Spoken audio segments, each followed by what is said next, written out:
Red Wind by Raymond Chandler. There was a desert wind blowing that night. It was one of those hot, dry Santa Anas that come down through the mountain passes and curl your hair and make your nerves jump and your skin itch. On nights like that, every booze party ends in a fight. Meek little wives feel the edge of the carving knife and study their husbands' necks. Anything can happen. You can even get a full glass of beer at a cocktail lounge. I was getting one in a flossy new place across the street from the apartment house where I lived. It had been open about a week and it wasn't doing any business. The kid behind the bar was in his early 20s and looked as if he had never had a drink in his life. There was only one other customer, a souse on a bar stool with his back to the door. He had a pile of dimes stacked neatly in front of him, about $2 worth. He was drinking straight rye in small glasses, and he was all by himself in a world of his own. I sat down further along the bar and got my glass of beer and said, "You sure cut the clouds off of 'em, buddy. I will say that for you." "We just opened up," the kid said. "We got to build up trade. Been in before, haven't you, mister?" "Uh-huh." "Live around here?" "In the Berglund Apartments across the street," I said, "and the name is John Dalmas." "Thanks, mister. Mine's Lou Petroli." He leaned close to me across the polished dark bar. "Know that guy?" "No." "He ought to go home, kind of. I ought to call a taxi and send him home. He's doing his next week's drinking too soon." "A night like this," I said, "let him alone." "It's not good for him," the kid said, scowling at me. "Rye," the drunk croaked without looking up. He snapped his fingers so as not to disturb his piles of dimes by banging on the bar. The kid looked at me and shrugged. "Should I?" "Whose stomach is it? Not mine." The kid poured him another straight rye, and I think he doctored it with water down behind the bar, because when he came up with it he looked as guilty as if he'd kicked his grandmother. The drunk paid no attention. He lifted 2 dimes off his pile with the exact care of a crack surgeon operating on a brain tumor. The kid came back and put more beer in my glass. Outside, the wind howled. Every once in a while it blew the stained glass swing door open a few inches. It was a heavy door. The kid said, "I don't like drunks in the first place, and in the second place, I don't like them getting drunk in here, and in the third place, I don't like them in the first place." "Warner Brothers could use that," I said. They did. Just then we had another customer. A car squeaked to a stop outside and the swinging door came open. A fellow came in who looked a little in a hurry. He held the door and ranged the place quickly with flat, shiny, dark eyes. He was well set up, dark, good-looking, in a narrow-faced, tight-lipped way. His clothes were dark, and a white handkerchief peeped coyly from his pocket, and he looked cool as well as under a tension of some sort. I guessed it was the hot wind. I felt a bit like the same myself, only not cool. He looked at the drunk's back. The drunk was playing checkers with his empty glasses. The new customer looked at me, then he looked along the line of half-booths at the other side of the place. They were all empty. He came on in, down past where the drunk sat swaying and muttering to himself, and spoke to the bar kid. "Seen a lady in here, buddy? Tall, pretty, brown hair, in a print bolero jacket over a blue crepe silk dress, wearing a wide-brimmed straw hat with a velvet band." He had a tight voice I didn't like. "No, sir. Nobody like that's been in," the bar kid said. "Thanks. Straight Scotch, make it fast, will you?" The kid gave it to him, and the fellow paid and put the drink down in a gulp and started to go out. He took 3 or 4 steps and stopped, facing the drunk. The drunk was grinning. He swept a gun from somewhere so fast that it was just a blur coming out. He held it steady, and he didn't look any drunker than I was. The tall, dark guy stood quite still, and then his head jerked back a little, and then he was still again. A car tore by outside. The drunk's gun was a .22 target automatic, with a large front sight. It made a couple of hard snaps, and a little smoke curled, very little. "So long, Waldo," the drunk said. Then he put the gun on the barman and me. The dark guy took a week to fall down. He stumbled, caught himself, waved one arm, stumbled again. His hat fell off, and then he hit the floor with his face. After he hit it, he might have been poured concrete for all the fuss he made. The drunk slid down off the stool and scooped his dimes into a pocket and slid towards the door. He turned sideways, holding the gun across his body. I didn't have a gun. I hadn't thought I needed one to buy a glass of beer. The kid behind the bar didn't move or make the slightest sound. The drunk felt the door lightly with his shoulder, keeping his eye on us, then pushed through it backwards. When it was wide, a hard gust of air slammed in and lifted the hair of the man on the floor. The drunk said, "Poor Waldo. I bet I made his nose bleed." The door swung shut. I started to rush it, from long practice in doing the wrong thing. In this case, it didn't matter. The car outside let out a loud roar, and when I got onto the sidewalk, it was flicking a red smear of taillight around the nearby corner. I got its license number the way I got my first $1,000,000. There were people and cars up and down the block as usual. Nobody acted as if a gun had gone off. The wind was making enough noise to make the hard, quick rap of .22 ammunition sound like a slammed door, even if anyone heard it. I went back into the cocktail bar. The kid hadn't moved even yet. He just stood, with his hands flat on the bar, leaning over a little and looking down at the dark guy's back. The dark guy hadn't moved either. I bent down and felt his neck artery. He wouldn't move. Ever. The kid's face had as much expression as a cut of round steak and was about the same color. His eyes were more angry than shocked. I lit a cigarette and blew smoke at the ceiling and said shortly, "Get on the phone." "Maybe he's not dead," the kid said. "When they use a .22, that means they don't make mistakes. Where's the phone?" "I don't have one. I got enough expenses without that. Boy, can I kick $800 in the face." "You own this place?" "I did until this happened."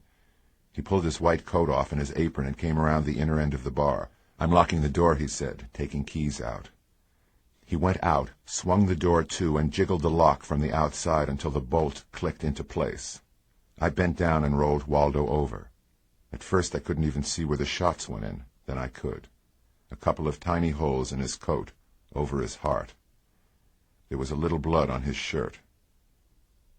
The drunk was everything you could ask, as a killer. The prowl car boys came in about 8 minutes.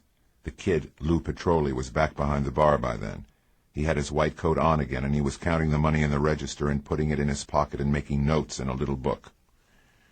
I sat at the edge of one of the half-booths and smoked cigarettes and watched Waldo's face get deader and deader. I wondered who the girl in the print coat was, why Waldo had left the engine of his car running outside, why he was in a hurry, whether the drunk had been waiting for him or just happened to be there. The prowl car boys came in perspiring.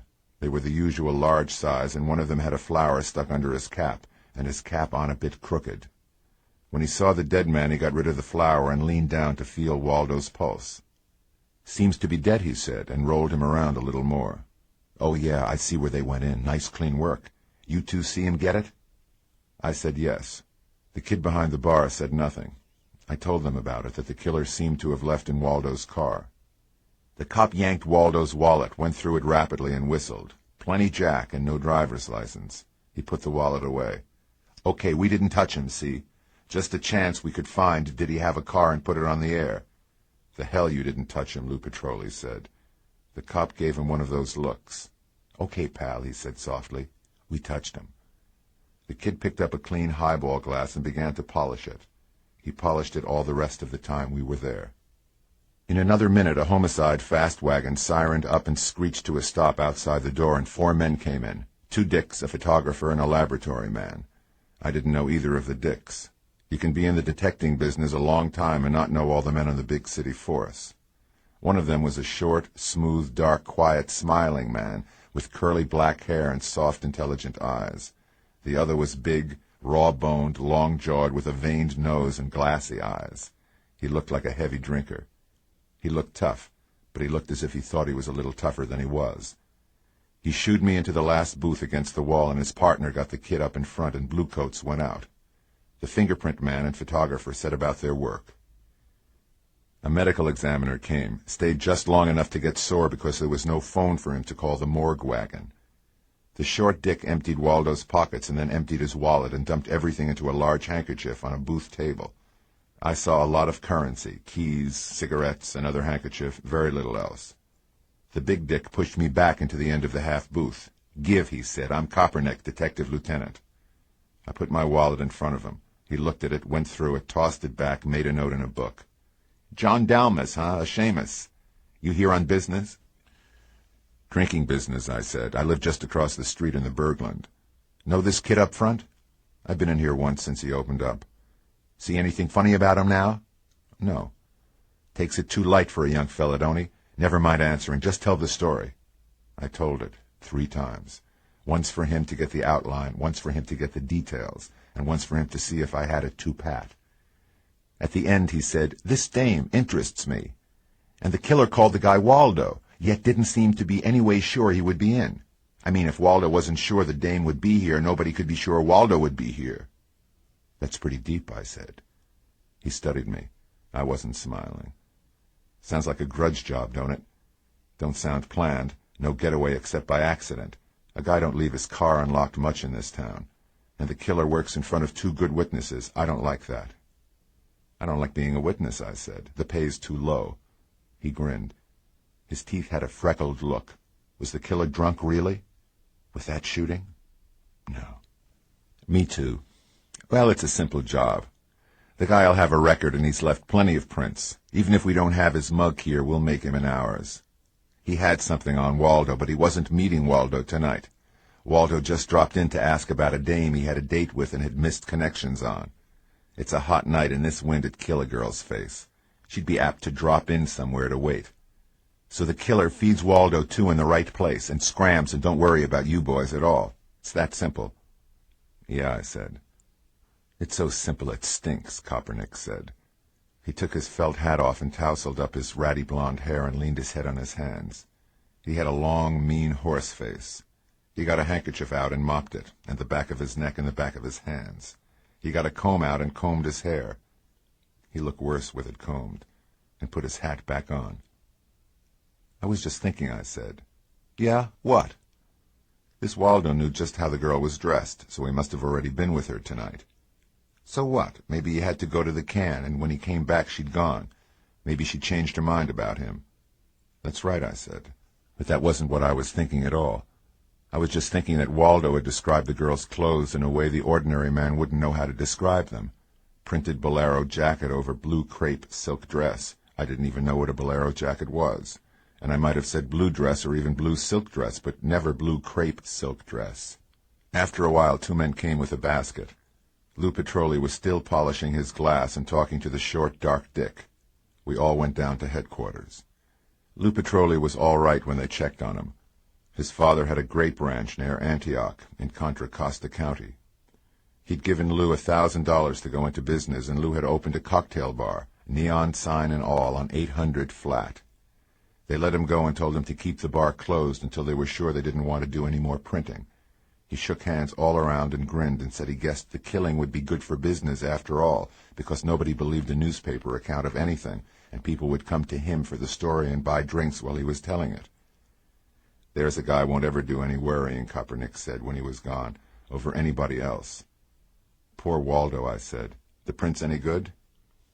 Kind of smudged, Kopernik said sourly, but we'll get a classification and teletype it to Washington sometime tonight. If it don't click, you'll be in for a day on the steel picture racks downstairs.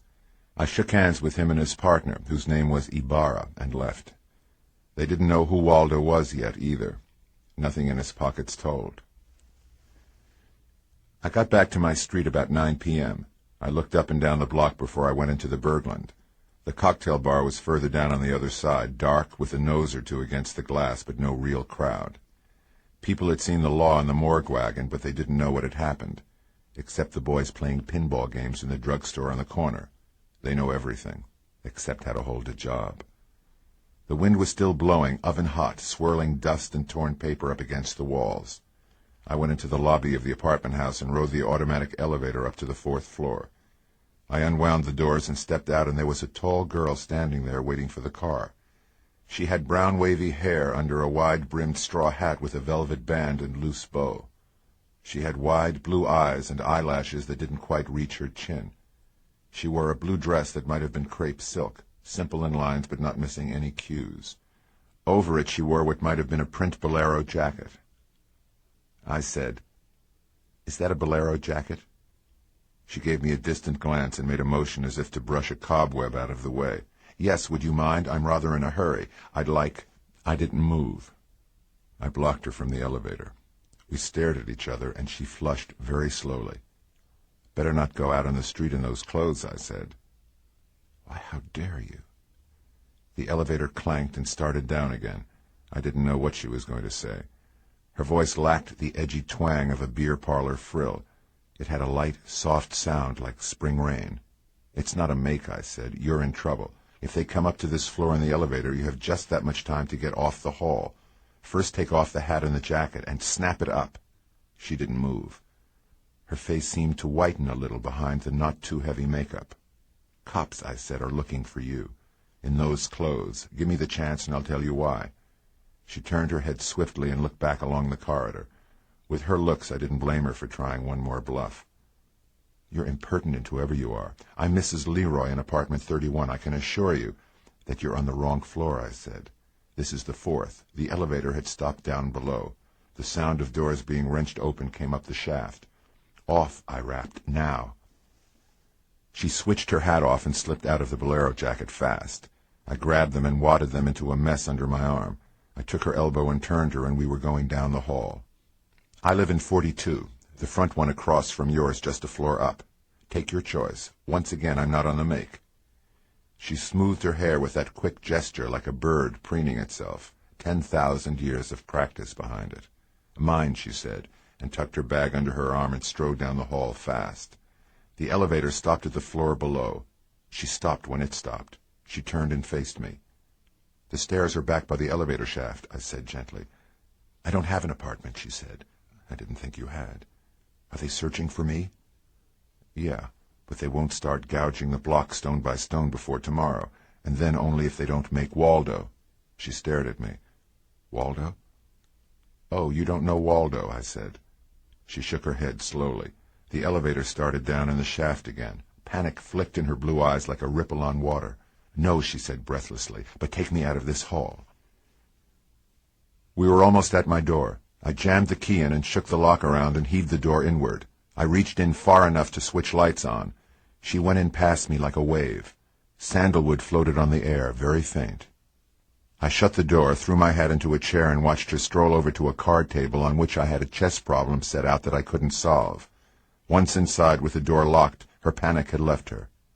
"So you're a chess player," she said, in that guarded tone, as if she'd come to look at my etchings. I wished she had. We both stood still then and listened to the distant clang of elevator doors and then steps going the other way. I grinned, but with strain, not pleasure. Went out into the kitchenette and started to fumble with a couple of glasses, and then I realized I still had her hat and bolero jacket under my arm. Went into the dressing room behind the wall bed and stuffed them into a drawer. Went back out to the kitchenette, dug out some extra fine scotch, and made a couple of highballs. When I went in with the drinks, she had a gun in her hand. It was a small automatic with a pearl grip. It jumped up at me, and her eyes were full of horror. I stopped with a glass in each hand and said, "Maybe this hot wind has got you crazy, too. I'm a private detective. I'll prove it if you let me." She nodded slightly, and her face was white. I went over slowly and put a glass down beside her, and went back and set mine down and got a card out that had no bent corners. She was sitting down now, smoothing one blue knee with her left hand and holding the gun on the other. I put the card down beside her drink and sat with mine. "Never let a guy get that close to you," I said, "not if you mean business, and your safety catch is on." She flashed her eyes down, shivered, and put the gun back in her bag. She drank half the drink without stopping, put the glass down hard, and picked the card up. "I don't give many people that liquor," I said. "I can't afford to." Her lips curled. "I suppose you want money." "Huh?" She didn't say anything. Her hand was close to her bag again. "Don't forget the safety catch," I said. Her hand stopped. I went on. "This fellow I called Waldo is quite tall, say 5'11", slim, dark, brown eyes with a lot of glitter, nose and mouth too thin, dark suit, white handkerchief showing, and in a hurry to find you. Am I getting anywhere?" She took her glass again. "So that's Waldo," she said. "Well, what about him?" Her voice seemed to have a slight liquor edge now. "Well, a funny thing. There's a cocktail bar across the street. Say, where have you been all evening?" "Sitting in my car," she said coldly, "most of the time." "Didn't you see a fuss across the street up the block?" Her eyes tried to say no and missed. Her lips said, "I knew there was some kind of disturbance. I saw policemen in red searchlights. I supposed someone had been hurt." "Someone was. And this Waldo was looking for you before that, in the cocktail bar. He described you and your clothes." Her eyes were set like rivets now and had the same amount of expression. Her mouth began to tremble and kept on trembling. "I was in there," I said, "talking to the kid that runs it. There was nobody in there but a drunk on a stool and the kid and myself. The drunk wasn't paying any attention to anything. Then Waldo came in and asked about you, and we said no, we hadn't seen you, and he started to leave." I sipped my drink. I like an effect as well as the next fellow. Her eyes ate me. "Just started to leave. Then this drunk that wasn't paying any attention to anyone called him Waldo and took a gun out. He shot him twice. I snapped my fingers twice. Like that. Dead." She fooled me. She laughed in my face. "So my husband hired you to spy on me," she said. "I might have known the whole thing was an act. You and your Waldo." I gawked at her. "I never thought of him as jealous," she snapped. "Not of a man who'd been our chauffeur, anyhow. A little about Stan, of course, that's natural. But Joseph Choate?" I made motions in the air. "Lady, one of us has this book open at the wrong page," I grunted. "And I don't know anybody named Stan or Joseph Choate. So help me, I didn't even know you had a chauffeur. People around here don't run to them. As for husbands, yeah, we do have a husband once in a while, not often enough." She shook her head slowly, and her hand stayed near her bag, and her blue eyes had glitters in them. "Not good enough, Mr. Dalmas. No, not nearly good enough. I know you private detectives. You're all rotten. You tricked me into your apartment, if it is your apartment. More likely it's the apartment of some horrible man who'll swear anything for a few dollars. Now you're trying to scare me, so you can blackmail me as well as get money from my husband." "All right," she said breathlessly. "How much do I have to pay?" I put my empty glass aside and leaned back. "Pardon me if I light a cigarette," I said. "My nerves are frayed." I lit it while she watched me grimly. No fear, or not enough fear for any real guilt to be under it. "So Joseph Choate is his name," I said. "The guy that killed him in the cocktail bar called him Waldo." She smiled a bit disgustedly, but almost tolerantly. "Don't stall. How much?" "Why were you trying to meet this Joseph Choate?" "I was going to buy something he stole from me, of course. Something that's valuable in the ordinary way, too. Almost $15,000. The man I loved gave it to me. He's dead. There. He's dead. He died in a burning plane. Now go back and tell my husband that, you slimy little rat." "Hey, I weigh 190 stripped," I yelled. "You're still slimy," she yelled back. "And don't bother telling my husband. I'll tell him myself. He probably knows anyway." I grinned. That's smart. Just what was I supposed to find out? She grabbed her glass and finished what was left of her drink. "So he thinks I'm meeting Joseph," she sneered. "Well, I was, but not to make love, not with a chauffeur. Not with a bum I picked off the front step and gave a job to. I don't have to dig down that far if I want to play around." "Lady," I said, "you don't indeed." "Now I'm going," she said. "You just try and stop me." She snatched the pearl-handled gun out of her bag. I grinned and kept on grinning. I didn't move. "Why, you nasty little string of nothing," she stormed. "How do I know you're a private detective at all? You might be a crook. This card you gave me doesn't mean anything. Anybody can have cards printed." "Sure," I said. "And I suppose I'm smart enough to live here 2 years because you were to move in today so I could blackmail you for not meeting a man named Joseph Choate, who was bumped off across the street under the name of Waldo.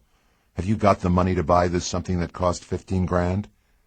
Oh, you think you'll hold me up, I suppose." "Oh," I mimicked her. "I'm a stick-up artist now, am I? Lady, will you please either put that gun away or take the safety catch off? It hurts my professional feelings to see a nice gun made a monkey of that way." "You're a full portion of what I don't like," she said. "Get out of my way." I didn't move. She didn't move. We were both sitting down and not even close to each other. "Let me in on one secret before you go," I pleaded.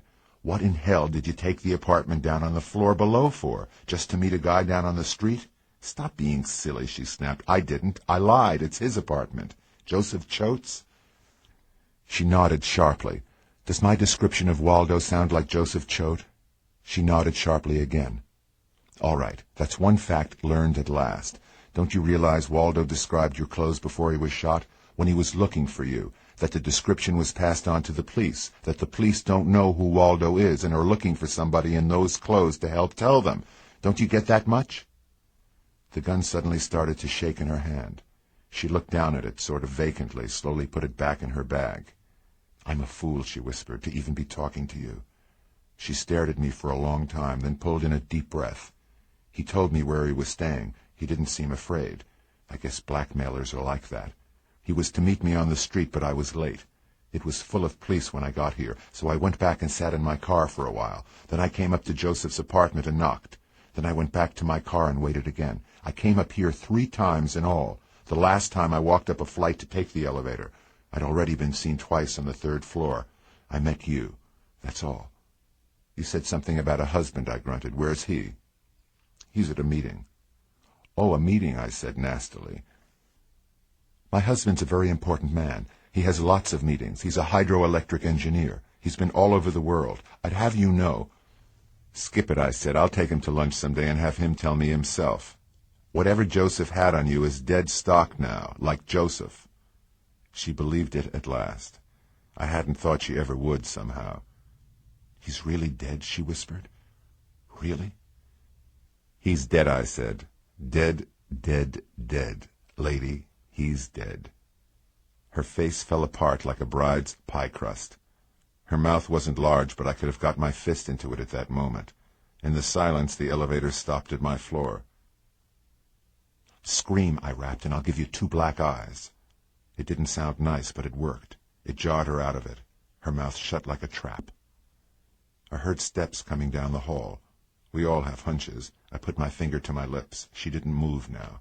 Her face had a frozen look. Her big blue eyes were as black as the shadows below them. The hot wind boomed against the shut windows. Windows have to be shut when a Santa Ana blows, heat or no heat. The steps that came down the hall were the casual, ordinary steps of one man, but they stopped outside my door and somebody knocked. I pointed to the dressing room behind the wall bed. She stood up without a sound, her bag clenched against her side. I pointed again to her glass. She lifted it swiftly, slid across the carpet, through the door, drew the door quietly shut after her. I didn't know just what I was going to all this trouble for. The knocking sounded again. The backs of my hands were wet. I creaked my chair and stood up and made a loud, yawning sound. Then I went over and opened the door, without a gun. That was a mistake. I didn't know him at first. Perhaps for the opposite reason Waldo hadn't seemed to know him. He'd had a hat on all the time over at the cocktail bar, and he didn't have one on now. His hair ended completely and exactly where his hat would start. Above that line was hard, white, sweatless skin, almost as glaring as scar tissue. He wasn't just 20 years older, he was a different man. But I knew the gun he was holding, the .22 target automatic with a big front sight, and I knew his eyes. Bright, brittle, shallow eyes like the eyes of a lizard. He was alone. He put the gun against my face very lightly and said between his teeth, "Yeah, me. Let's go on in." I backed in just far enough and stopped, just the way he would want me to, so we could shut the door without moving much. I knew from his eyes that he would want me to do just that. I wasn't scared. I was paralyzed. When he had the door shut, he backed me some more, slowly, until there was something against the back of my legs. His eyes looked into mine. "That's a card table," he said. "Some goon here plays chess. You?" I swallowed. "I don't exactly play it. I just fool around." "That means 2, he said with a kind of hoarse softness, as if some cop had hit him across the windpipe with a blackjack once in a 3rd-degree session. "It's a problem," I said, "not a game. Look at the pieces." I wouldn't know. "Well, I'm alone," I said, and my voice shook just enough. "It don't make any difference," he said. "I'm washed up anyway. Some nose puts the butt on me tomorrow, next week, what the hell. I just didn't like your map, pal. And that smug-faced pansy in the bar coat that played left tackle for Fordham or something. To hell with guys like you guys." I didn't speak or move. The big front sight raked my cheek lightly, almost caressingly. The man smiled. "It's kind of good business, too," he said, "just in case. An old con like me don't make good prints, not even when he's lit. And if I don't make good prints, all I got against me is 2 witnesses. The hell with it. You're slamming off, pal. I guess you know that." "What did Waldo do to you?" I tried to make it sound as if I wanted to know instead of just not wanting to shake too hard. "Stooled on a bank job in Michigan and got me 4 years. Got himself a nolly prossy. 4 years in Michigan ain't no summer cruise. They make you be good in them lifer states." "How'd you know he'd come in there?" I croaked. "I didn't. Oh, yeah, I was looking for him. I was wanting to see him all right. I got a flash of him on the street night before last, but I lost him. Up to then I wasn't looking for him. Then I was. A cute guy, Waldo. How is he?" "Dead," I said. "I'm still good," he chuckled, "drunk or sober. Well, that don't make no donuts for me now. They make me downtown yet? I didn't answer him quick enough. He jabbed the gun into my throat, and I choked and almost grabbed for it by instinct. Nah, he cautioned me softly. Nah, you ain't that dumb. I put my hands back, down at my sides, open, the palms towards him. He would want them that way. He hadn't touched me except with a gun. He didn't seem to care whether I might have one too. He wouldn't, if he just meant the one thing. He didn't seem to care very much about anything coming back on that block. Perhaps the hot wind did something to him. It was booming against my shut windows like the surf under a pier. They got prints, I said. I don't know how good. They'll be good enough, but not for teletype work. Take 'em airmail time to Washington and back to check 'em right. Tell me why I come here, pal. You heard the kid and me talking in the bar. I told him my name, where I lived. That's how, pal. I said, why? He smiled at me. It was a lousy smile to be the last one you might see. Skip it, I said. The hangman won't ask you to guess why he's there. Say, you're tough at that. After you, I visit that kid. I trailed him home from headquarters, but I figure you're the guy to put the bee on first. I trail him home from the city hall in the rent car Waldo had. From headquarters, pal. Them funny dicks. You can sit in their laps and they don't know you. Start running for a streetcar and they open up with machine guns and bump 2 pedestrians, a hacker asleep in his cab and an old scrub woman on the 2nd floor working a mop. And they miss the guy thereafter. Them funny, lousy dicks. He twisted the gun muzzle in my neck. His eyes looked madder than before. I got time, he said. Waldo's rent car don't get a report right away. And they don't make Waldo very soon. I know Waldo. Smart he was. A smooth boy, Waldo. I'm going to vomit, I said, if you don't take that gun out of my throat. He smiled and moved the gun down to my heart. This about right? Say when. I must have spoken louder than I meant to. The door of the dressing room by the wall bed showed a crack of darkness, then an inch, then 4 inches. I saw eyes, but I didn't look at them. I stared hard into the bald-headed man's eyes. Very hard. I didn't want him to take his eyes off mine. Scared? He asked softly. I leaned against his gun and began to shake. I thought he would enjoy seeing me shake. The girl came out through the door. She had her gun in her hand again. I was sorry as hell for her. She'd try to make the door or scream. Either way, it would be curtains for both of us. Well, don't take all night about it, I bleated. My voice sounded far away, like a voice on a radio on the other side of the street. I like this, pal, he smiled. I'm like that. The girl floated in the air somewhere behind him. Nothing was ever more soundless than the way she moved. It wouldn't do any good, though. He wouldn't fool around with her at all. I'd known him all my life, but I had been looking into his eyes for only 5 minutes. Suppose I yell, I said. Yeah, suppose you yell. Go ahead and yell, he said, with his killer's smile. She didn't go near the door. She was right behind him. Well, here's where I yell, I said. As if that was the cue, she jabbed the little gun hard into his short ribs without a single sound. He had to react. It was like a knee reflex. His mouth snapped open and both his arms jumped out from his sides, and he arched his back just a little. The gun was pointing at my right eye. I sank and kneed him with all my strength in the groin. His chin came down, and I hit it. I hit it as if I was driving the last spike on the first transcontinental railroad. I can still feel it when I flex my knuckles. His gun raked the side of my face, but it didn't go off. He was already limp. He writhed down, gasping his left side against the floor. I kicked his right shoulder, hard. The gun jumped away from him, skidded on the carpet under a chair. I heard the chessmen tinkling on the floor behind me somewhere. The girl stood over him, looking down. Then her wide, dark, horrified eyes came up and fastened on mine. That buys me, I said. Anything I have is yours. Now and forever. She didn't hear me. Her eyes were strained open so hard that the whites showed under the vivid blue iris. She backed quickly to the door with her little gun up, felt behind her for the knob and twisted it. She pulled the door open and slipped out. The door shut. She was bareheaded and without her bolero jacket. She had only the gun, and the safety catch on that was still set so that she couldn't fire it. It was silent in the room then, in spite of the wind. Then I heard him gasping on the floor. His face had a greenish pallor. I moved behind him and pawed him for more guns and didn't find any. I got a pair of store cuffs out of my desk and pulled his arms in front of him and snapped them on his wrists. They would hold if he didn't shake them too hard. His eyes measured me for a coffin, in spite of their suffering. He lay in the middle of the floor, still on his left side, a twisted, wizened, bald-headed little guy with drawn-back lips and teeth spotted with cheap silver fillings. His mouth looked like a black pit, and his breath came in little waves. Choked, stopped, came on again, limping. "I'm sorry, Guy," I grunted. "What could I do?" That to this sort of killer. I went into the dressing room and opened the drawer of the chest. Her hat and jacket lay there on my shirts. I put them underneath at the back and smoothed the shirts over them. Then I went out to the kitchenette and poured a stiff jolt of whiskey and put it down and stood a moment, listening to the hot wind howl against the window glass. A garage door banged, and a power line wire with too much play between the insulators thumped the side of the building with a sound like somebody beating a carpet. The drink worked on me. I went back in the living room and opened a window. The guy on the floor hadn't smelled her sandalwood, but somebody else might.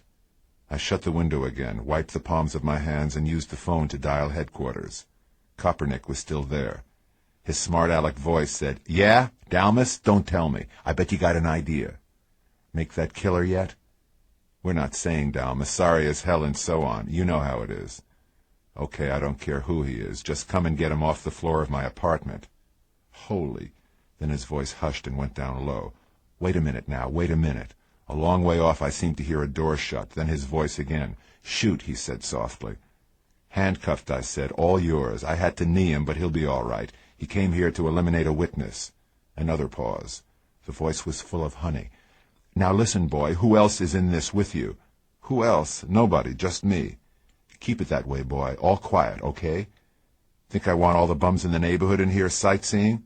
Take it easy, boy, easy. Just sit tight and sit still. I'm practically there. No touch nothing, get me?" "Yeah." I gave him the address and apartment number again to save him time. I could see his big, bony face glisten. I got the .22 target gun from under the chair and sat holding it until feet hit the hallway outside my door, and knuckles did a quiet tattoo on the panel door. Kopernik was alone. He filled the doorway quickly, pushed me back into the room with a tight grin, and shut the door. He stood with his back to it, his hand under the left side of his coat. A big, hard, bony man with flat, cruel eyes. He lowered them slowly and looked at the man on the floor. The lad's neck was twitching a little. His eyes moved in short stabs. Sick eyes. "Sure it's the guy?" Kopernik's voice was hoarse. "Positive. Where's Ibarra?" "Oh, he was busy. He didn't look at me when he said that." "Those your cuffs?" "Yeah." "Key?" I tossed it to him. He went down swiftly on one knee beside the killer and took my cuffs off his wrists, tossed them to one side. He got his own off his hip, twisted the bald man's hands behind him, and snapped the cuffs on. "All right, you," the killer said tonelessly. Kopernik grinned and balled his fist and hit the handcuffed man in the mouth with a terrific blow. His head snapped back almost enough to break his neck. Blood dribbled from the lower corner of his mouth. "Get a towel," Kopernik ordered. I got a hand towel and gave it to him. He stuffed it between the handcuffed man's teeth viciously, stood up and rubbed his bony fingers through his ratty blonde hair. "All right, tell it." I told it, leaving the girl out completely. It sounded a little funny. Kopernik watched me, said nothing. He rubbed the side of his veined nose. Then he got his comb out and worked on his hair just as he had done earlier in the evening in the cocktail bar. I went over and gave him the gun. He looked at it casually, dropped it into his side pocket. His eyes had something in them, and his face moved in a hard, bright grin. I bent down and began picking up my chessmen and dropping them into the box. I put the box on the mantel, straightened out a leg of the card table, played around for a while. All the time Kopernik watched me. I wanted him to think something out. At last he came out with it. "This guy uses a .22, he said. "He uses it because he's good enough to get by with that much gun. That means he's good. He knocks at your door, pokes that gat in your belly, walks you back into the room, says he's here to close your mouth for keeps, and yet you take him. You not having any gun, you take him alone. You're kind of good yourself, pal." "Listen," I said, and looked at the floor. I picked up another chessman and twisted it between my fingers. "I was doing a chess problem," I said, "trying to forget things." "You got something on your mind, pal?" Kopernik said softly. "You wouldn't try to fool an old copper, would you, boy?" "It's a swell pinch, and I'm giving it to you," I said. "What the hell more do you want?" The man on the floor made a vague sound behind the towel. His bald head glistened with sweat. "What's the matter, pal? You been up to something?" Kopernik almost whispered. I looked at him quickly, looked away again. All right, I said. You know damn well I couldn't take him alone. He had the gun on me, and he shoots where he looks. Kaepernick closed one eye and squinted at me amiably with the other. Go on, pal. I kind of thought of that, too. I shuffled around a little more to make it look good. I said slowly, there was a kid here who pulled a job over in Boyle Heights, a heist job. It didn't take. A 2-bit service station stick-up. I know his family. He's not really bad. He was here trying to beg train money off me. When the knock came, he sneaked in there. I pointed at the wall bed and the door beside. Kaepernick's head swiveled back. His eyes winked again. And this kid had a gun, he said? I nodded. And he got behind him. That takes guts, Kaepernick. You've got to give the kid a break. You've got to let him stay out of it. Tag out for this kid? Kaepernick asked softly. Not yet, he says. He's scared there will be. Kaepernick smiled. I'm a homicide man, he said. What have you done, pal? I pointed down at the gagged and handcuffed man on the floor. You took him, didn't you? I said gently. Kaepernick kept on smiling. A big whitish tongue came out and massaged his thick lower lip. How'd I do it? He whispered. Get the slugs out of Waldo? Sure, long 22s, one smashed on a rib, one good. You're a careful guy. You don't miss any angles. You don't know anything about me. You dropped in on me to see what guns I had. Kaepernick got up and went down on one knee again beside the killer. Can you hear me, Guy? He asked with his face close to the face of the man on the floor. The man made some vague sound. Kaepernick stood up and yawned. Who the hell cares what he says? Go on, pal. You wouldn't expect to find I had anything, but you wanted to look around my place. And while you were mousing around in there, I pointed to the dressing room, and me not saying anything, being a little sore maybe, a knock came on the door. So he came in. So after a while, you sneaked out and took him. Ah, Kaepernick grinned widely with as many teeth as a horse. You're on, pal. I socked him and I kneed him and I took him. You didn't have no gun and the guy swiveled on me pretty sharp and I left-hooked him downstairs, okay? Okay, I said. You'll tell it like that downtown? Yeah, I said. I'll protect you, pal. Treat me right and I'll always play ball. Forget about that kid. Let me know if he needs a break. He came over and held out his hand. I shook it. It was as clammy as a dead fish. Clammy hands and the people who own them make me sick. There's just one thing, I said. This partner of yours, Ibarra. Won't he be a bit sore you didn't bring him along on this? Kaepernick tousled his hair and wiped his hatband with a large yellowish silk handkerchief. That guinea, he sneered. To hell with him.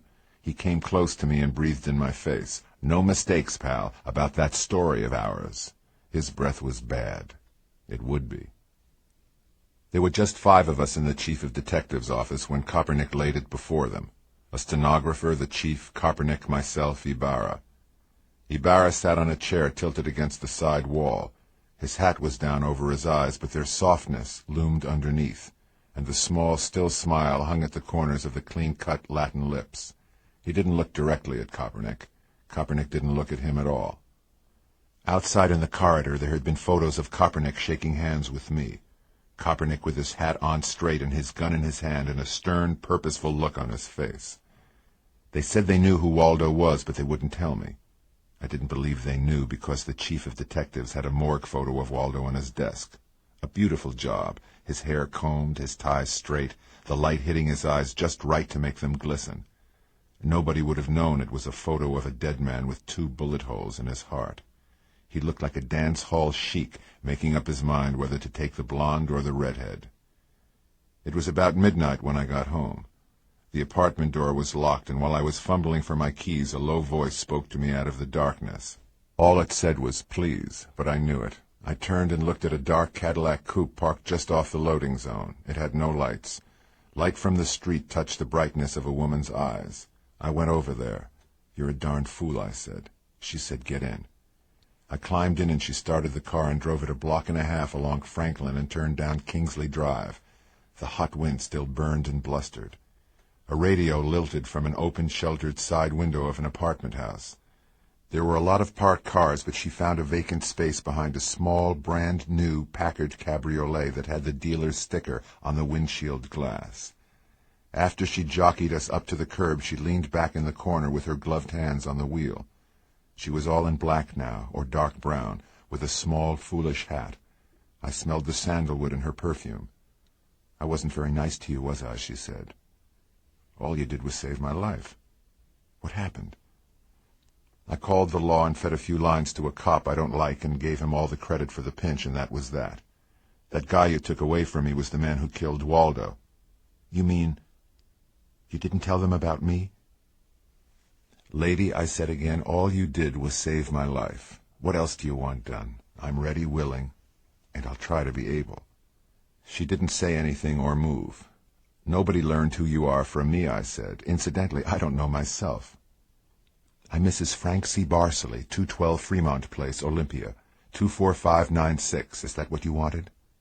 Thanks, I mumbled, and rolled a dry, unlit cigarette around in my fingers. Why'd you come back? Then I snapped the fingers of my left hand. The hat and the jacket, I said. I'll go up and get 'em. It's more than that, she said.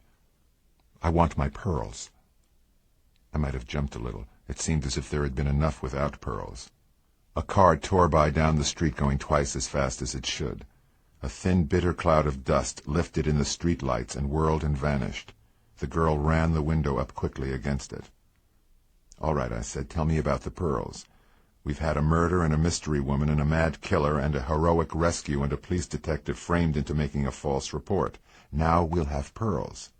All right, feed it to me. I was to buy them for $5,000 from the man you call Waldo and I call Joseph Choate. He should have had them. No pearls, I said. I saw what came out of his pockets, a lot of money, but no pearls. Could they be hidden in his apartment? Yes, I said. So far as I know, he could have had them hidden anywhere in California except in his pockets. How's Mr. Barsley this hot night?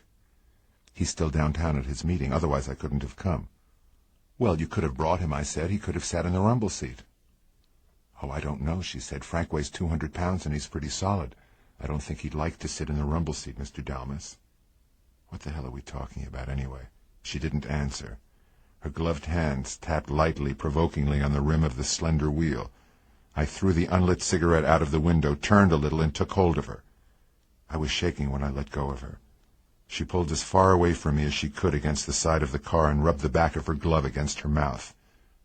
I sat quite still. We didn't speak for some time. Then she said very slowly, I meant you to do that, but I wasn't always that way. It's only been since Stan Phillips was killed in this plane. If it hadn't been for that, I'd be Mrs. Phillips now. Stan gave me the pearls. They cost $15,000, he said once. White pearls, 41 of them, the largest about 1/3 of an inch across. I don't know how many grains. I never had them appraised or showed them to a jeweler, so I don't know those things.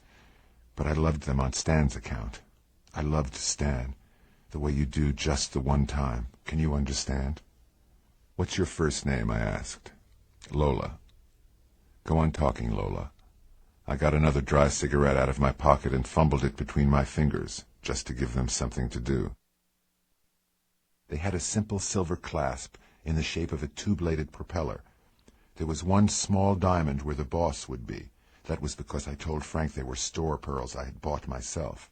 He didn't know the difference. It's not so easy to tell, I dare say. You see, Frank is pretty jealous. In the darkness, she came closer to me and her side touched my side. But I didn't move this time. The wind howled and the trees shook. I kept on rolling the cigarette around in my fingers. I suppose you've read that story, she said, about the wife and the real pearls and her telling her husband. I've read it, I said. I hired Joseph. My husband was in Argentina at the time. I was pretty lonely. You should be lonely, I said. Joseph and I went driving a good deal. Sometimes we had a drink or two together, but that's all. I don't go around. You told him about the pearls, I snarled. And when your 200 pounds of beef came back from Argentina and kicked him out, he took the pearls because he knew they were real, and then offered them back to you for $5 grand. Yes, she said simply. Of course I didn't want to go to the police, and of course, in the circumstances, Joseph wasn't afraid of my knowing where he lived. Poor Waldo, I said. I feel kind of sorry for him. It was a hell of a time to run into an old friend that had a down on you. I struck a match on my shoe sole and lit the cigarette. The tobacco was so dry from the hot wind that it burned like grass. The girl sat quietly beside me, her hands on the wheel again. Hell with women, these flyers, I said, and you're still in love with them, or think you are. Where did you keep the pearls? In a Russian malachite jewelry box on my dressing table, with some other costume jewelry. I had to if I ever wanted to wear them. and they were worth 15 grand.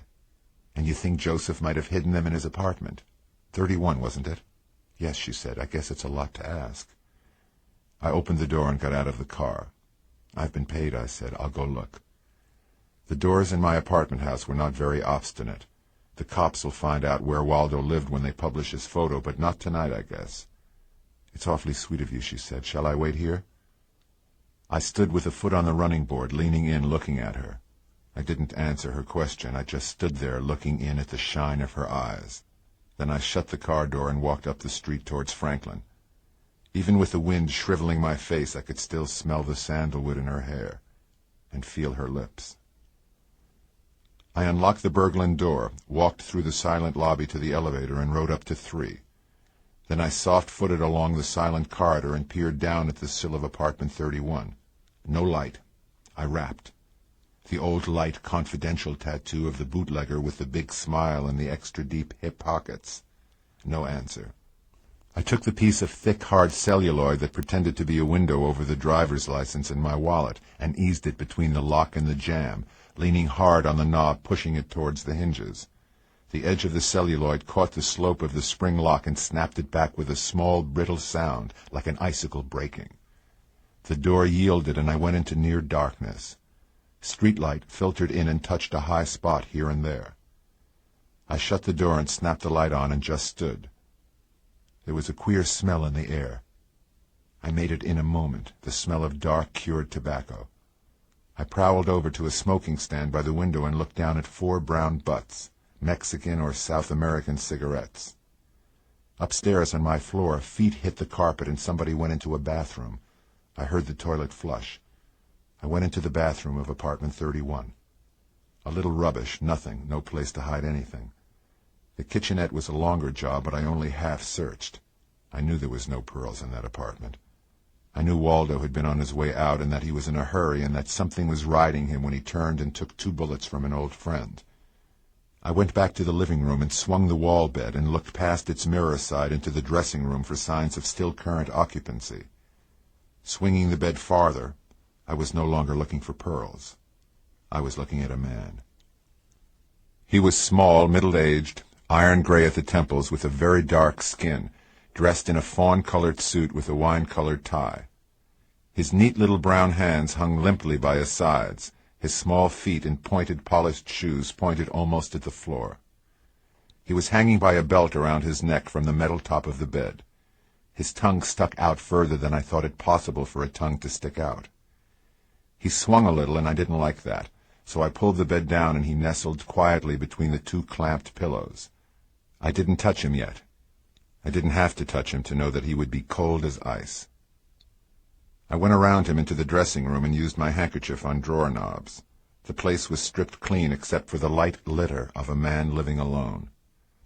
I came out of there and began on the man. No wallet. Waldo would have taken that and ditched it. A flat box of cigarettes, half full, stamped in gold. Luis Tapia y Cia Calle de Paysan 19 Montevideo. Matches from the Spezia Club. An underarm holster of dark-grained leather, and in it a 9mm Mauser. The Mauser made him a professional, so I didn't feel so badly, but not a very good professional, or bare hands would not have finished him with the Mauser, a gun you can blast through a wall with, undrawn in his shoulder holster. I made a little sense of it, not much. 4 of the brown cigarettes had been smoked, so there had been either waiting or discussion. Somewhere along the line, Waldo had got the little man by the throat and held him in just the right way to make him pass out in a matter of seconds. The Mauser had been less useful to him than a toothpick. Then Waldo had hung him up by the strap, probably dead already.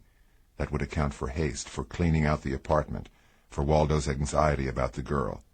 It would account for the car left unlocked outside the cocktail bar. That is, it would account for these things if Waldo had killed him, if this was really Waldo's apartment. If I wasn't just being kidded. I examined some more pockets. In the left trouser one I found a gold penknife, some silver. In the left hip pocket a handkerchief, folded, scented.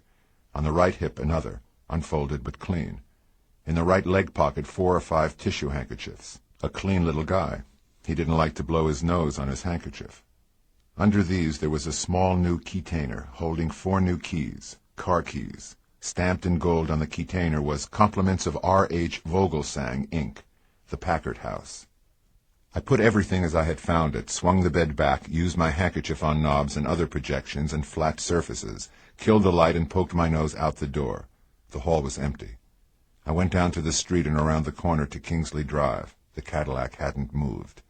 I opened the car door and leaned on it. She didn't seem to have moved either. It was hard to see any expression on her face, hard to see anything but her eyes and chin, but not hard to smell the sandalwood. That perfume, I said, would drive a deacon nuts. No pearls. "Well, thanks for trying," she said in a low, soft, vibrant voice. "I guess I can stand it. Shall I? Do we? Or?" "You go on home now," I said, "and whatever happens, you never saw me before, whatever happens, just as you may never see me again." "I'd hate—" "Good luck, Lola." I shut the car door and stepped back. The lights blazed on, the motor turned over. Against the wind at the corner, the big coupe made a slow, contemptuous turn and was gone. I stood there by the vacant space at the curb where it had been. It was quite dark there now. Windows had become blanks in the apartment where the radio sounded. I stood looking at the back of a Packard cabriolet which seemed to be brand new. I'd seen it before I went upstairs in the same place, in front of Lola's car. Parked, dark, silent, with a blue sticker pasted to the right-hand corner of the shiny windshield. And in my mind I was looking at something else, a set of brand-new car keys in a keytainer stamped, "The Packard House," upstairs in a dead man's pocket. I went up to the front of the cabriolet and put a small pocket flash on the blue slip. It was the same dealer, all right. Written in ink below his name and slogan was a name and address. Eugenie Kolchenko, 5315 Arvieta Street, West Los Angeles. It was crazy.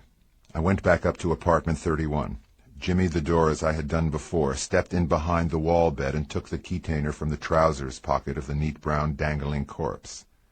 I was back down on the street beside the cabriolet in 5 minutes. The keys fitted. It was a small house near a canyon rim out beyond Sawtell, with a circle of writhing eucalyptus trees in front of it. Beyond that, on the other side of the street, one of those parties was going on where they come out and smash bottles on the sidewalk with a whoop like Yale making a touchdown against Princeton. There was a wire fence at my number and some rose trees, and a flagged walk in a garage that was wide open and had no car in it. There was no car in front of the house either. I rang the bell. There was a long wait, then the door opened rather suddenly. I wasn't the man she'd been expecting. I could see it in her glittering, kohl-rimmed eyes. Then I couldn't see anything in them. She just stood and looked at me, a long, lean, hungry brunette with rouged cheekbones, thick black hair parted in the middle, a mouth made for three-decker sandwiches, coral and gold pajamas, sandals, and gilded toenails. Under her earlobes a couple of miniature temple bells gonged lightly in the breeze. She made a slow, disdainful motion with a cigarette in a holder as long as a baseball bat. "Well, what is it, little man? You want something? You're lost from the beautiful party across the street, hein?" "Ah," I said, "quite a party, isn't it?" "No, I just brought your car home. Lost it, didn't you?" Across the street somebody had delirium tremens in the front yard, and a mixed quartet tore what was left of the night into small strips and did what they could to make the strips miserable. While this was going on, the exotic brunette didn't move more than one eyelash. She wasn't beautiful, she wasn't even pretty, but she looked as if things would happen where she was. "You have said what?" she got out at last in a voice as silky as a burnt crust of toast. "Your car." I pointed over my shoulder and kept my eyes on her. She was the type that uses a knife. The long cigarette holder dropped very slowly to her side and the cigarette fell out of it. I stamped it out, and that put me in the hall. She backed away from me and I shut the door. The hall was like the long hall of a railroad flat. Lamps glowed pinkly in iron brackets. There was a bead curtain at the end, a tiger skin on the floor. The place went with her. "You're Miss Kolchenko?" I asked, not getting any more action. "Yes, I am Miss Kolchenko. What the hell you want?" She was looking at me now as if I'd come to wash the windows, but at an inconvenient time. I got a card out with my left hand, held it out to her. She read it in my hand, moving her head just enough. "A detective?" she breathed. Yeah." She said something in a spitting language, then in English. "Come in, this damn wind, dry up my skin like so much tissue paper." "We're in," I said. "I just shut the door. Snap out of it, Nazimova." "Who is he?" "The little guy?" Beyond the bead curtain a man coughed. She jumped as if she'd been stuck with an oyster fork. Then she tried to smile. It wasn't very successful. "A reward," she said softly. "You will wait here. $10. It's fair to pay, no?" "No," I said. I reached a finger towards her slowly and added, "He's dead." She jumped about 3 feet and let out a yell. A chair creaked harshly. Feet pounded beyond the bead curtain. A large hand plunged into view and snatched it aside. And a big, hard-looking blond man was with us. He had a purple robe over his pajamas. His right hand held something in the robe pocket. He stood quite still as soon as he was through the curtain, his feet planted solidly, his jaw out, his colorless eyes like gray ice. He looked like a man who would be hard to take out on an off-tackle play. "What's the matter, honey?" He had a solid, blurring voice with just the right sappy tone to belong to a guy who would go for a woman with gilded toenails. "I came about Miss Kolchenko's car," I said. "Well, you could take your hat off," he said, "just for a light workout." I took it off and apologized. "Okay," he said, and kept his right hand shoved down hard to the purple pocket. "So you came about Miss Kolchenko's car. Take it from there." I pushed past the woman and went closer to him. She shrank back against the wall and flattened her palms against it. Camille in a high school play. The long holder lay empty at her toes. When I was 6 feet from the big man, he said easily, "I can hear you from there. Just take it easy. I've got a gun in this pocket, and I've had to learn to use one. Now about the car." "The man who borrowed it couldn't bring it," I said, and pushed the card I was still holding towards his face. He barely glanced at it. He looked back at me. "So what?" he said. "Are you always this tough?" I asked, "or only when you have your pajamas on?" "So why couldn't he bring it himself?" he asked, and skip the mushy talk. The dark woman made a stuffed sound at my elbow. "It's all right, Honey Bunch," the man said. "I'll handle this. Go on in." She slid past both of us and flicked through the bead curtain. I waited a little while. The big man didn't move a muscle. He didn't look any more bothered than a toad in the sun. "He couldn't bring it because somebody bumped him off," I said. "Now let's see you handle that." "Yeah," he said. "Did you bring him with you to prove it?" "No," I said. "But if you put your tie and crush hat on, I'll take you down and show you." "Who the hell did you say you were now?" "I didn't say. I thought maybe you could read." I held the card at him some more. "Oh, that's right," he said. "John Dalmas, private investigator. Well, well, so I should go with you to look at who, why?" "Maybe he stole the car," I said. The big man nodded. "That's a thought. Maybe he did." "Who?" "The little brown guy who had the keys to it in his pocket and had it parked around the corner from the Berglund Apartments." He thought that over without any apparent embarrassment. "You've got something there," he said. "Not much, but a little. I guess this must be the night of the police smoker, so you're doing all their work for them." "Huh?" "The card says private detective to me," he said. "Have you got some cops outside that were too shy to come in?" "No, I'm alone." He grinned. The grin showed white ridges in his tanned skin. "So you find somebody dead and take some keys and find a car and come riding out here, all alone. No cops, am I right?" "Correct." He sighed. "Let's go inside," he said. He yanked the bead curtain aside and made an opening for me to go through. "It might be you have an idea I ought to hear." I went past him and he turned, keeping his heavy pocket towards me. I hadn't noticed until I got quite close that there were beads of sweat on his face. It might have been the hot wind, but I don't think so. We were in the living room of the house. We sat down and looked at each other across a dark floor, on which a few Navajo rugs and a few dark Turkish rugs made a decorating combination with some well-used overstuffed furniture. There was a fireplace, a small baby grand, a Chinese screen, a tall Chinese lantern on a teakwood pedestal, and gold net curtains against latticed windows. The windows to the south were open. A fruit tree with a whitewashed trunk whipped about outside the screen, adding its bit to the noise from across the street. The big man eased back into a brocaded chair and put his slippered feet on a footstool. He kept his right hand where it had been since I met him, on his gun. The brunette hung around in the shadows, and a bottle gurgled, and her temple bells gonged in her ears. "It's all right, Honey Bunch," the man said. "It's all under control. Somebody bumped somebody off, and this lad thinks we're interested. Just sit down and relax." The girl tilted her head and poured half a tumbler of whiskey down her throat. She sighed, said, "Goddamn," in a casual voice, and curled up on a davenport. It took all of the davenport. She had plenty of legs. Her gilded toenails winked at me from the shadowy corner where she kept herself quiet from then on. I got a cigarette out without being shot at, lit it, and went into my story. It wasn't all true, but some of it was. I told them about the Berglund apartments and that I'd lived there, and that Waldo was living there in apartment 31 on the floor below mine, and that I'd been keeping an eye on him for business reasons. "Waldo what?" the blond man put in. "And what business reasons?" "Mister," I said, "have you no secrets?" He reddened slightly. I told him about the cocktail lounge across the street from the Berglund and what had happened there. I didn't tell him about the printed bolero jacket or the girl who'd worn it. I left her out of the story altogether. "It was an undercover job, from my angle," I said, "if you know what I mean." He reddened again, bit his teeth. I went on. "I got back from the city hall without telling anybody I knew Waldo. In due time, when I decided they couldn't find out where he lived that night, I took the liberty of examining his apartment." "Looking for what?" the big man said thickly. "For some letters. I might mention in passing there was nothing there at all, except a dead man, strangled and hanging by a belt to the top of the wall bed, well out of sight. A small man, about 45, Mexican or South American, well-dressed in a fawn-colored—" "That's enough," the big man said. "I'll bite, Dalmas. Was it a blackmail job you were on?" "Yeah. The funny part was this little brown man had plenty of gun under his arm. He wouldn't have $500 in 20s in his pocket, of course. Or are you saying? He wouldn't. But Waldo had over 700 in currency when he was killed in the cocktail bar." "Looks like I underrated this Waldo," the big man said calmly. "He took my guy and his payoff money, gun and all. Waldo have a gun?" "Not on him."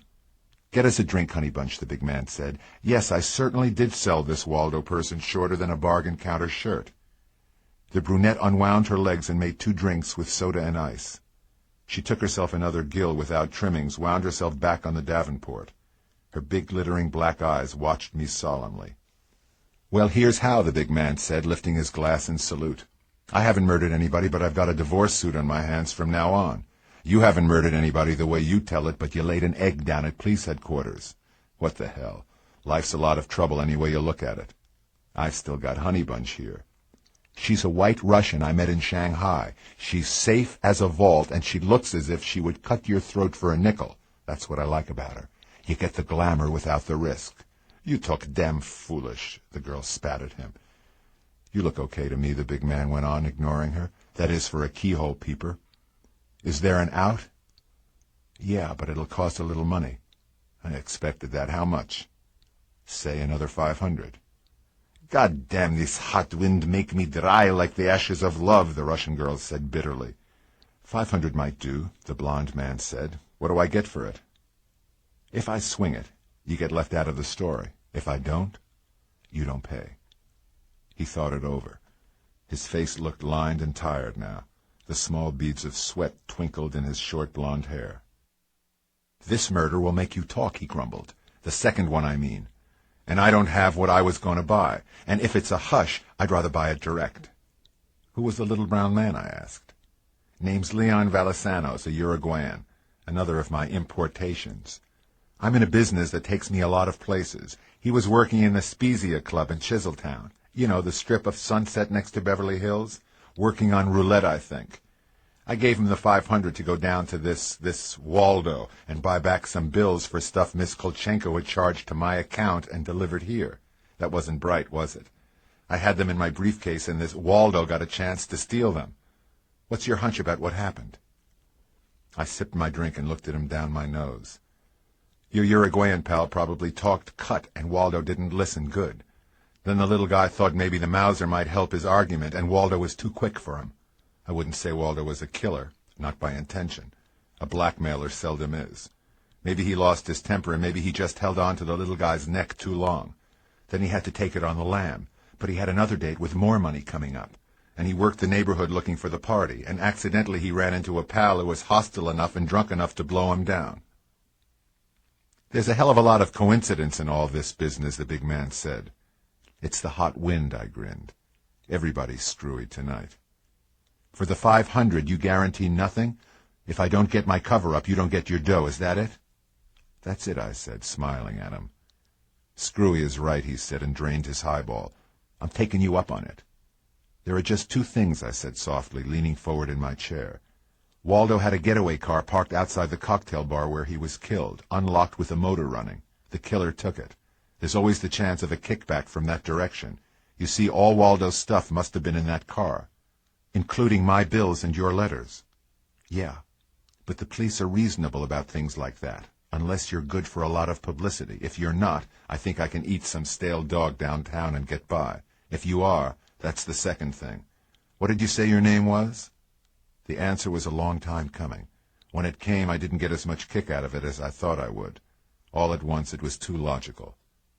Frank C. Barsley, he said. After a while, the Russian girl called me a taxi. When I left, the party across the street was still doing all that a party could do. I noticed the walls of the house were still standing. That seemed a pity. When I unlocked the glass entrance door of the Bergland, I smelled policemen. I looked at my wristwatch. It was nearly 3 a.m. In the dark corner of the lobby, a man dozed in a chair with a newspaper over his face. Large feet stretched out before him. A corner of the paper lifted an inch, dropped again. The man made no other movement. I went on along the hall to the elevator and rode up to my floor. I soft-footed along the hallway, unlocked my door, pushed it wide, and reached in for the light switch. A chain switch tinkled and light glared from a standing lamp by the easy-chair, beyond the card table in which my chessmen was still scattered. Kopernik sat there with a stiff, unpleasant grin on his face. The short, dark man, Ibarra, sat across the room from him, on my left, silent, half-smiling as usual. Kopernik showed more of his big yellow horse teeth and said, "Hi, long time no see. Been out with the girls?" I shut the door and took my hat off and wiped the back of my neck slowly, over and over again. Kopernik went on grinning. Ibarra looked at nothing with his soft, dark eyes. "Take a seat, pal," Kopernik drawled. "Make yourself at home. We got powwow to make. Boy, do I hate this night sleuthing. Did you know you were all out of hooch?" "I could have guessed it," I said. I leaned against the wall. Kopernik kept on grinning. "I always did hate private dicks," he said, "but I never had a chance to twist one like I got tonight." He reached down lazily beside his chair and picked up a printed bolero jacket, tossed it on the card table. He reached down again and put a wide-brimmed hat beside it. "I bet you look cuter than all hell with these on," he said. I took hold of a straight chair, twisted it around and straddled it, leaned my folded arms on the chair and looked at Kopernik. He got up very slowly, with an elaborate slowness, walked across the room and stood in front of me, smoothing his coat down. Then he lifted his open right hand and hit me across the face with it, hard. It stung, but I didn't move. Ibarra looked at the wall, looked at the door, looked at nothing. "Shame on you, pal," Kopernik said lazily, "the way you was taking care of this nice exclusive merchandise, wadded down behind your old shirts. You punk peepers always did make me sick." He stood there over me for a moment. I didn't move or speak. I looked into his glazed drinker's eyes. He doubled a fist at his side, then shrugged and turned and went back to the chair. "Okay," he said, "the rest'll keep. Where'd you get these things?" "They belong to a lady." "Do tell, they belong to a lady. Ain't you the light-hearted? I'll tell you what lady they belong to. They belong to the lady a guy named Waldo asked about in a bar across the street about 2 minutes before he got shot kind of dead. Or would that have slipped your mind?" I didn't say anything. "You was curious about her yourself," Kopernik sneered on. "But you were smart, pal. You fooled me." "That wouldn't make me smart," I said. His face twisted suddenly, and he started to get up. Ibarra laughed, suddenly and softly, almost under his breath. Kopernik's eyes swung on him, hung there. Then he faced me again, blank-eyed. "The Guinea likes you," he said. "He thinks you're good." The smile left Ibarra's face, but no expression took its place. No expression at all. Kopernik said, "You knew who the dame was all the time. You knew who Waldo was and where he lived, right across the hall, a floor below you. You knew this Waldo person had bumped the guy off and started to lamb, only this broad came into his plan somewhere and he was anxious to meet up with her before he went away. Only he never got the chance. A heist guy from back east named Al Tessalori took care of that by taking care of Waldo. So you met the gal and hid her clothes and sent her on her way and kept your trap glued. That's the way guys like you make your beans. Am I right?" "Yeah," I said, "except that I only knew these things very recently." "Who was Waldo?" Kopernik bared his teeth at me. Red spots burned high on his sallow cheeks. Ibarra, looking down at the floor, said very softly, "Waldo Radigan. We got him from Washington by teletype. He was a 2-bit porch climber with a few small terms on him. He drove a car and a bank stick-up job in Detroit. He turned the gang in later and got a Nolly Prosy. One of the gang was this Al Tessalori. He hasn't talked a word, but we think the meeting across the street was purely accidental." Ibarra spoke in the soft, quiet, modulated voice of a man for whom sounds have a meaning. I said, "Thanks, Ibarra. Can I smoke, or would Kopernik kick it out of my mouth?" Ibarra smiled suddenly. "You can smoke, sure," he said. "The Guinea likes you all right," Kopernik jeered. "You never know what a Guinea'll like, do you?" I lit a cigarette.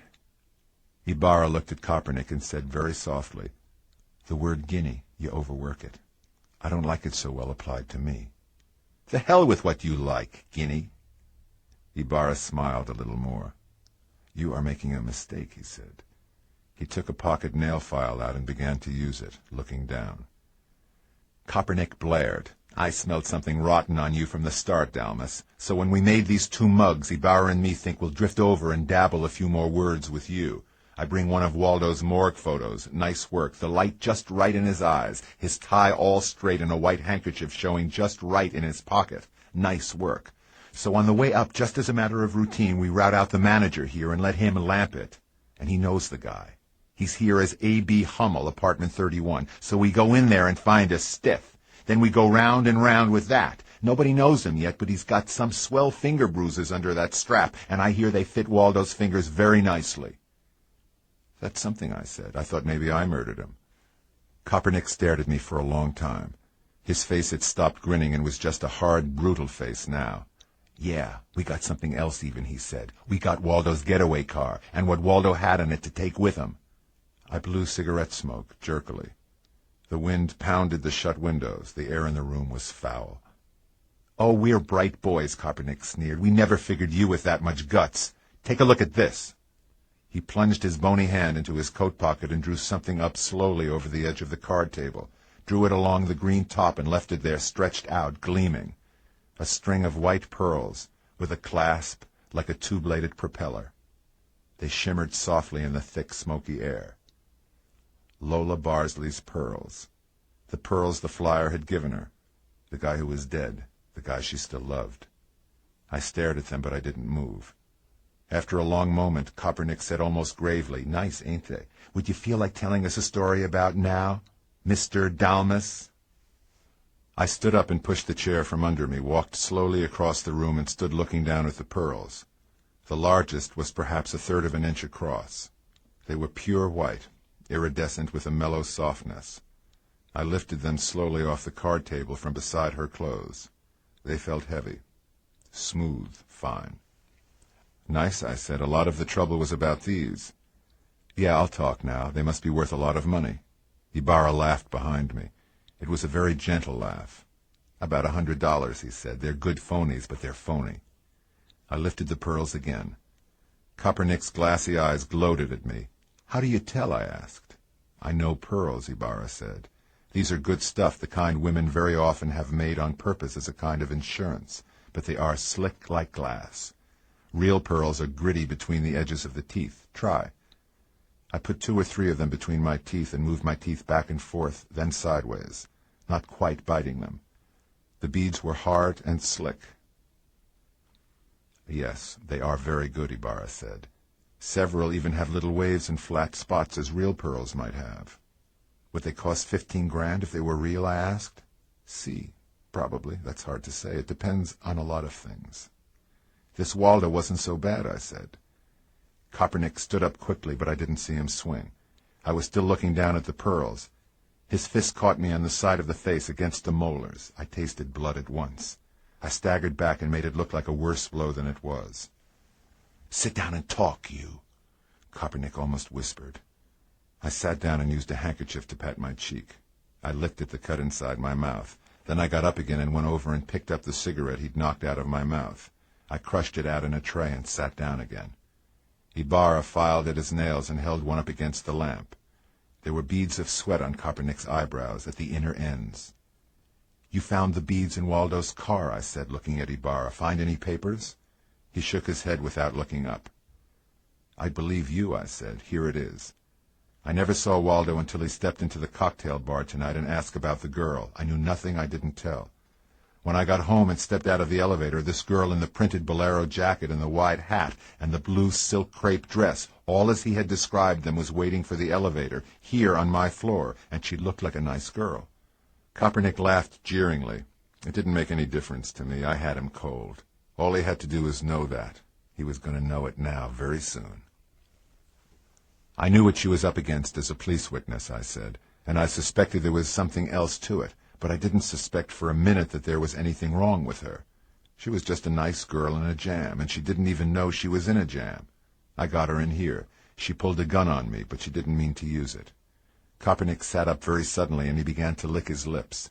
His face had a stony look now, a look like wet gray stone. He didn't make a sound. "Waldo had been her chauffeur," I went on. "His name then was Joseph Choate.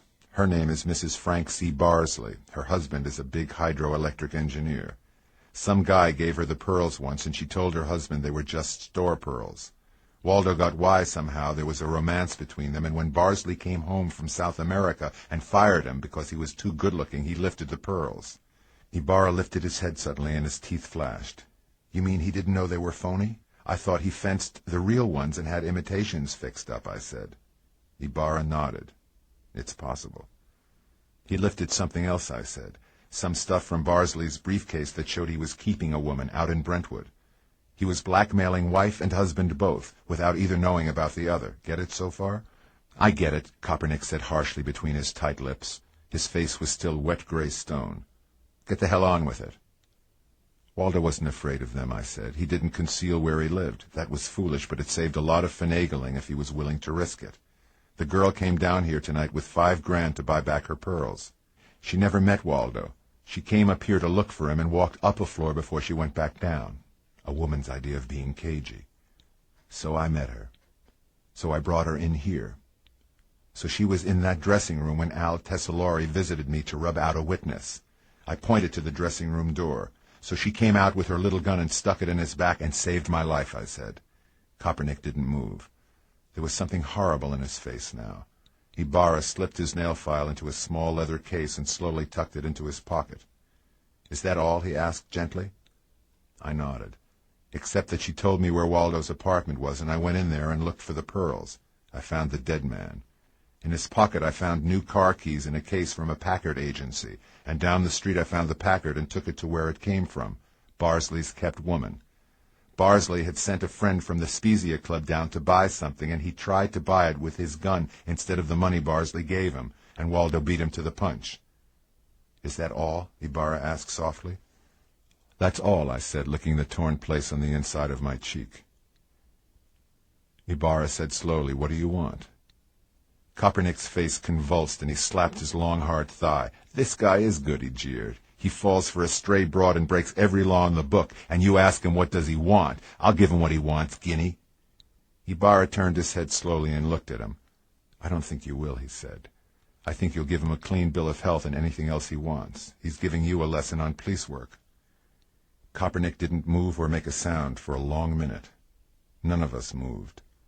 Then Kopernik leaned forward and his coat fell open. The butt of his service gun looked out of its underarm holster.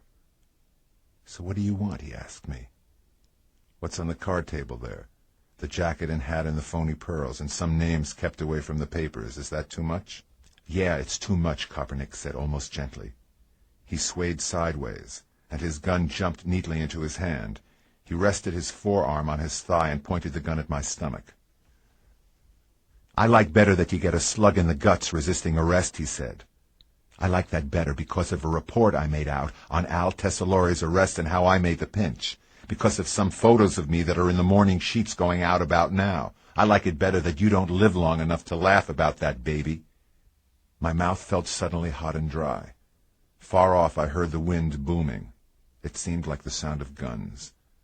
Ibarra moved his feet on the floor and said coldly, "You've got a couple of cases all solved, policeman. All you do for it is leave some junk here and keep some names from the papers, which means from the DA. If he gets them anyway, too bad for you." Kopernik said, "I like the other way." The blue gun in his hand was like a rock, and God help you if you don't back me up on it. Ibarra said, "If the woman is brought out into the open, you'll be a liar on a police report and chiseler on your own partner. In a week they won't even speak your name at headquarters. The taste of it will make them sick." The hammer clocked back on Kopernik's gun, and I watched his big, bony fingers slide in farther around the trigger. The back of my neck was as wet as a dog's nose. Ibarra stood up. The gun jumped at him. He said, "We'll see how yellow a guinea is. I'm telling you to put that gun up, Sam." He started to move. He moved 4 even steps.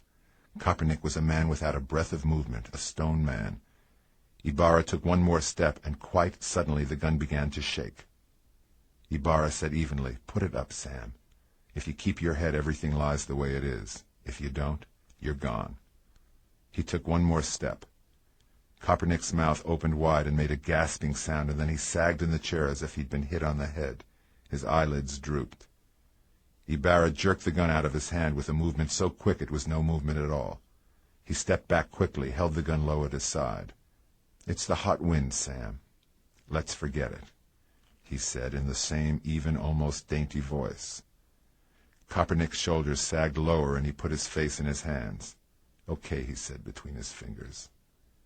Ibarra went softly across the room and opened the door. He looked at me with lazy, half-closed eyes. "I do a lot for a woman who saved my life, too," he said. "I'm eating this dish, but as a cop you can't expect me to like it." I said, "The little man in the bed is called Leon Valisanos. He was a croupier at the Spezia Club." "Thanks," Ibarra said. "Let's go, Sam." Kopernik got up heavily and walked across the room and out of the door and out of my sight. Ibarra stepped through the door after him and started to close it. I said, "Wait a minute." He turned his head slowly, his left hand on the door, the blue gun hanging down close to his right side. "I'm not in this for money," I said. "The Barsleys live at 212 Fremont Place. You can take the pearls to her. If Barsley's name stays out of the paper, I get 5 C's. It goes to the police fund. I'm not so damn smart as you think. It just happened that way, and you had a heel for a partner." Ibarra looked across the room at the pearls on the card table. His eyes glistened. "You take them," he said. "The 500's okay. I think the fund has it coming." He shut the door quietly, and in a moment I heard the elevator door clang. I opened a window and stuck my head out into the wind and watched the squad car tool off down the block. The wind blew in hard, and I let it blow. A picture fell off the wall, and 2 chessmen rolled off the card table. The material of Lola Barsley's bolero jacket lifted and shook. I went out to the kitchenette and drank some scotch and went back into the living room and called her, late as it was. She answered the phone herself, very quickly, with no sleep in her voice. "Dalmas," I said. "Okay your end?" "Yes." "Yes," she said, "I'm alone." "I found something," I said, "or rather the police did. But your dark boy gypped you. I have a string of pearls. They're not real. He sold the real ones, I guess, and made you up a string of ringers with your clasp." She was silent for a long time. Then a little faintly, "The police found them?" "In Waldo's car, but they're not telling. We have a deal. Look at the papers in the morning and you'll be able to figure out why." "There doesn't seem anything more to say," she said. "Can I have the clasp?" "Yeah." "Can you meet me tomorrow at 4 in the Club Esquire bar?" "You're rather sweet," she said in a dragged-out voice. "I can. Frank is still at his meeting." "Those meetings, they take it out of a guy," I said. We said goodbye. I called a West Los Angeles number. He was still there, with the Russian girl. "You could send me a check for 500 in the morning," I told him. "Made out to the police fund if you want to, because that's where it's going." Kopernik made the 3rd page of the morning papers with 2 photos in a nice half-column. The little brown man in apartment 31 didn't make the paper at all. The Apartment House Association has a good lobby, too. I went out after breakfast, and the wind was all gone. It was soft, cool, a little foggy. The sky was close and comfortable and gray. I rode down to the boulevard and picked out the best jewelry store on it and laid a string of pearls on a black velvet mat under a daylight blue lamp. A man in a wing collar and striped trousers looked down at them languidly. "How good?" I asked. "I'm sorry, we don't make appraisals. I can give you the name of an appraiser." "Don't kid me," I said. "They're Dutch." He focused the light a little and leaned down and toyed with a few inches of the string. "I want a string just like them, fitted in that clasp, and in a hurry," I added. "How like them?" He didn't look up. "And they're not Dutch, they're Bohemian." "Okay, can you duplicate them?" He shook his head and pushed the velvet pad away as if it soiled him. "In 3 months, perhaps. We don't blow glass like that in this country. If you wanted them matched, 3 months at least, and this house would not do that sort of thing at all." "It must be swell to be that snooty," I said.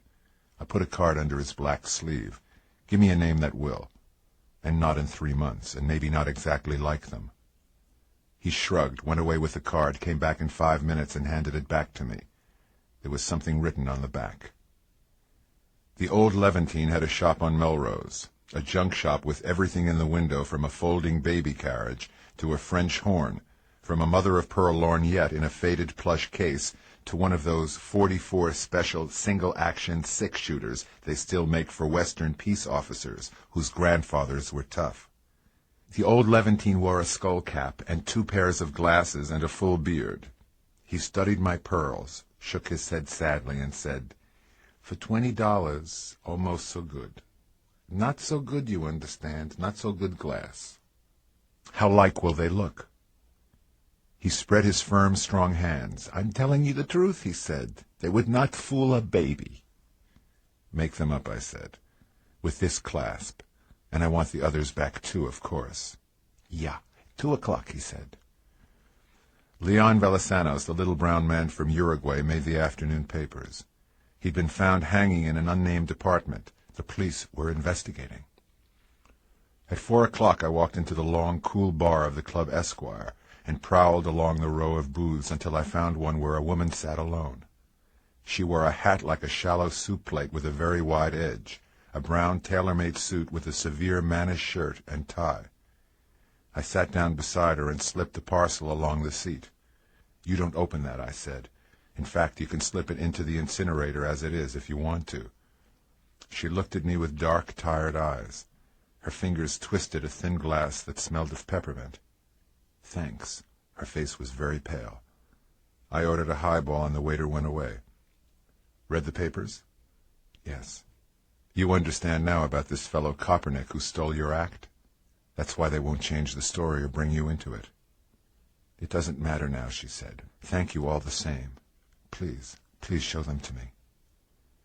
I pulled a string of pearls out of the loosely wrapped tissue paper in my pocket and slid them across to her. The silver propeller clasp winked in the light of the wall bracket. The little diamond winked. The pairs were as dull as white soap. They didn't even match in size. "You were right," she said tonelessly. "They're not my pearls." The waiter came with my drink and she put her bag on them deftly. When he was gone, she fingered them slowly once more, dropped them into the bag, and gave me a dry, mirthless smile. "As you said, I'll keep the clasp." I said slowly, "You don't know anything about me. You saved my life last night, and we had a moment, but it was just a moment. You still don't know anything about me. There's a detective downtown named Ibarra, a Mexican of the nice sort, who was on the job when the pearls were found in Waldo's suitcase. That's in case you'd like to make sure." She said, "Don't be silly. It's all finished. It was a memory. I'm too young to nurse memories. It may be all for the best. I loved Stan Phillips, but he's gone. Long gone."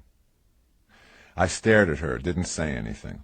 She added quietly, "This morning my husband told me something I hadn't known. We're to separate. So I have very little to laugh about today." "I'm sorry," I said lamely. "There's nothing to say. I may see you sometime, maybe not. I don't move much in your circle. Good luck." I stood up. We looked at each other for a moment. "You haven't touched your drink," she said. "You drink it. That peppermint stuff'll just make you sick." I stood there a moment with a hand hard on the table. "If anybody ever bothers you," I said, Let me know. I went out of the bar without looking back at her, got into my car and drove west on Sunset and down all the way to the coast highway. Everywhere along the way gardens were full of withered and blackened leaves and flowers which the hot wind had burned. But the ocean looked cool and languid and just the same as ever. I drove on almost to Malibu and then parked, and went and sat on a big rock that was inside somebody's wire fence. It was about half tide and coming in. The air smelled of kelp. I watched the water for a while, and then I pulled a string of Bohemian glass imitation pearls out of my pocket and cut the knot at one end and slipped the pearls off one by one. When I had them all loose in my hand, I held them like that for a while and thought. There wasn't really anything to think about. I was sure. To the memory of Mr. Stan Phillips, I said loud. Just another four-flusher. I flipped her pearls out into the water one by one at the floating seagulls. They made little splashes, and the seagulls rose off the water and swooped at the splashes.